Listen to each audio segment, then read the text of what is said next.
Good morning friends, legal logic learning में आप सबका फिर से स्वागत है। तो आज हम पढ़ेंगे एविडेंस के बारे में। एविडेंस का सिर्फ एक ही लेक्चर पूरा हुआ है, तो आज हम एविडेंस के बारे में पढ़ेंगे। पिछले क्लास में पिछले एविडेंस के लेक्चर में हमने देखा था कि जो एविडेंस क्या है, जो इंडियन एविडेंस एक्ट क्या है, एविडेंस क्या है, आर्ट क्या है, उसको हम बारीकी से जाने थे। तो अब हम आगे देखेंगे। तो चैप्टर में जाने से पहले जो जनरल जो कॉमन सी बातें हमारे जहन में आती है, जो एविडेंस है वो चाहे क्रिमिनल की बात हो या चाहे सिविल की बात हो, एविडेंस हर एक चीज में आता है। क्योंकि जो किसी को सजा सुनाई जाती है या किसी को कंपेंसेशन या किसी को फाइन जो भी सुनाई जाती है, वो एविडेंस को बेस करके ही दिया जाता है। आपने बहुत बार फिल्मों में देखा होगा, सारे सबूतों और गवाहों को मद्देनजर रखते हुए आरोपी को ये सजा सुनाई जाती है। तो ये जो सारे सबूत है, जो एविडेंस है, ये मायने रखता है, ये ज्यादा इंपॉर्टेंस है। चाहे क्रिमिनल की बात हो या चाहे सिविल की बात हो, एविडेंस हर एक चीज में आता है। अगर कोई क्रिमिनल की बात किया जाए तो फिर अगर कोई क्राइम कमिट होता है तो फिर पुलिस अरेस्ट करती है, फिर कोर्ट में प्रोड्यूस होता है, फिर उसके बाद क्या प्रोसेस होती है, ट्रायल शुरू होती है। जब ट्रायल शुरू हो गया उसके बाद आपका एविडेंस आ गया। ट्रायल से लेकर किसी को एक्यूटल या फिर किसी को सजा सुनाए जाने तक, उस वक्त के दौरान आपका एविडेंस आ जाता है। जो पहला चीज मन में आता है कि जो हमारा एविडेंस है, हम किसके ऊपर एविडेंस दे, तो जो फैक्ट इन इशू है या फिर रिलेवेंट फैक्ट है, इसके ऊपर हमारा एविडेंस दिया जाता है। क्योंकि देखिए, अगर सपोज कोई किसी का मर्डर हुआ है तो उसमें तो मैं ये नहीं कहूंगा ना कि हाँ एक 10 साल पहले कोई और किसी बंदे ने किसी और को मारा था। लेकिन फैक्ट जो है, अभी तो जो फैक्ट इन इशू है, अभी पर्टिकुलर किसी एक चीज के ऊपर चल रहा है, लेकिन आप उसमें अगर किसी और चीज का एग्जाम्पल दोगे, हाँ उसने उसको थप्पड़ मारा था, हाँ बहुत साल पहले हमारे जो प्रॉपर्टी है उसमें किसी और ने कब्जा कर लिया था, तो एक चीज तो रिलेट नहीं होगा ना। तो पहला जो आता है, जो किसके ऊपर हम एविडेंस प्रोवाइड करें, तो पहला आता है क्या, जो फैक्ट इन इशू है, जो इशू इन कंट्रोवर्सी है, जो इन डिस्प्यूट है, या जो उससे रिलेवेंट फैक्ट हो सकते हैं, उसके ऊपर हम पहले एविडेंस देंगे। तो ये पहला चीज हो गया।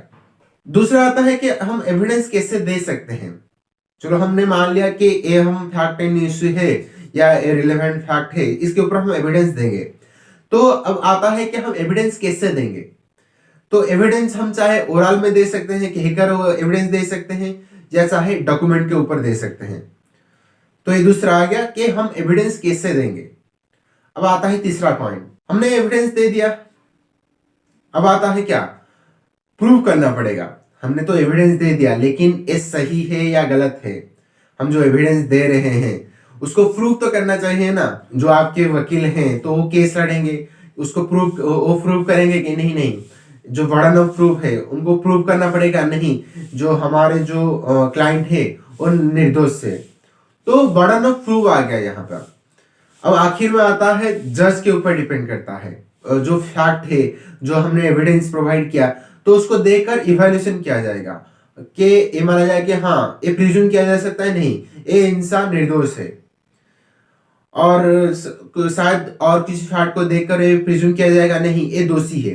तो इसमें क्या प्रिजम्पशन आ गया, या किसमें प्रूव आ गया, किसमें नॉट प्रूव आ गया, किसमें डिसप्रूव आ गया, किसमें साल प्रिज्यूम में प्रिज्यूम आ गया, कि किसमें कंक्लूसिव प्रूव आ गया।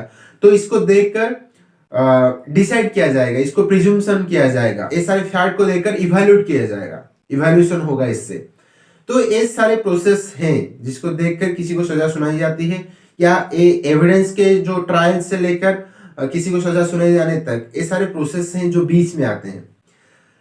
तो पहले जान लेते हैं कि जो हमारा जो एविडेंस है तो क्या सारी चीजों को डील करता है। जो हमारा चैप्टर है जिसमें 167 सेक्शन है एंड 11 चैप्टर है, तो पहले जान लेते हैं कि क्या क्या सारी चीजों को डील करता है। तो एविडेंस के बारे में पढ़ने से पहले जान लेते हैं कि जो एविडेंस में है क्या क्या सारी चीजें हैं। तो बेसिकली जो एविडेंस है वो इसमें 167 सेक्शन है।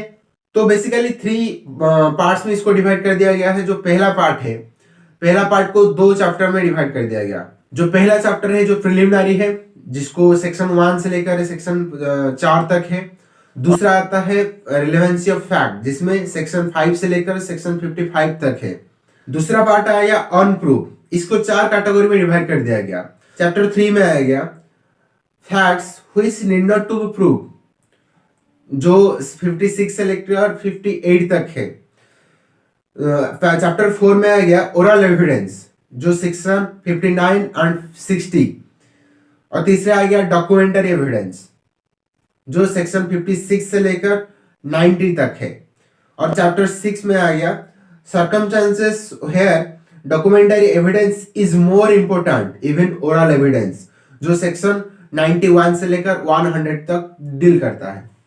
इसका जो पार्ट 3 है production and effect of evidence, इसका जो चैप्टर 7 है बर्डन ऑफ प्रूफ, जो सेक्शन 101 से लेकर सेक्शन 114A तक हो गया।